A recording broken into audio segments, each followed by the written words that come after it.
Now, I mentioned before that these lights are from JC-LGL, which is an LED lighting company.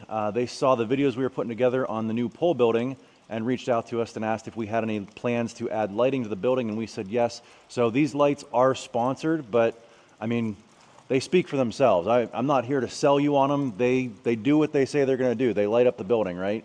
The one thing I will say is when I was looking at lights for the building, I've seen some other brands out there that each one of these lights was about $90 to $100 a piece, whereas if you go on JC-LGL's website right now, I'll leave a link in the description below, each one of these lights was somewhere between $40 and $50 per light. So these ones are significantly cheaper or less expensive.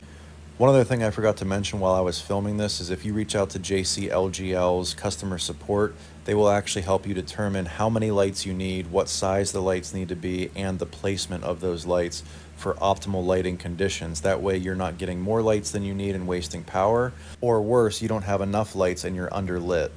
Each one of these lights is 14,000 lumens, and they do have an adjustment setting on them from a high, medium, and low.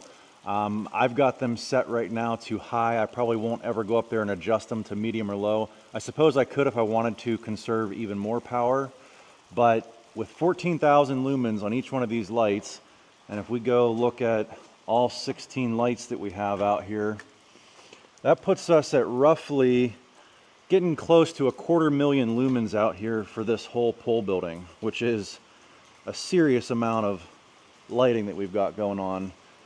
But there's not a dark spot anywhere in under this building.